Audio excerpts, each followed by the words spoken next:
Florida Congressman Mike Waltz is with me. He sits on the Science, Space and Technology Committee in the House. This was space tourism. We saw space tourism. What does that do in the long run for space exploration?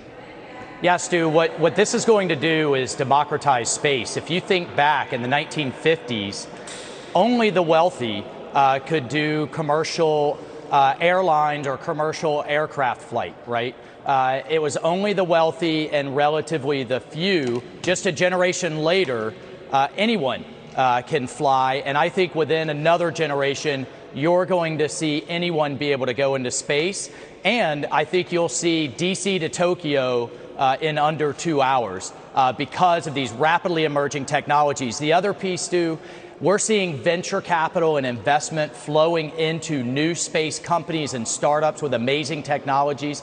10 billion, which set a record last year. It's also starting a real explosion in STEM technologies and interest in our young folks. We're going to be 1 million jobs short in the STEM fields over the next decade. But I got to tell you, when I go into elementary schools, middle schools, high schools, especially in the Space Coast in Florida, they're fired up. And what I love about it, it's the private sector that's leading the way, not government. They don't have any problem with a couple of billionaires going into space with their own money? No problem with that?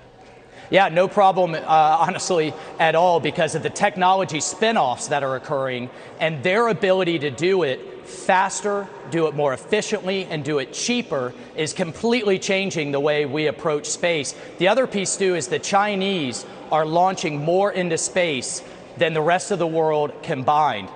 They're launching their own space station right now. They're in a deal with the Russians to man a station on the moon. Everything behind what they're doing, it has their military propping that up. On our end, though, it's the private sector, the innovation, the new ecosystem. Look, at the end of the day, you can't be #1 on Earth if you're #2 in space. And that's why this is so important and so exciting. Congressman Michael Walsh on the Space Committee in the House there. Congressman, thanks very much for joining us. We appreciate it, sir. Thank you. Stu.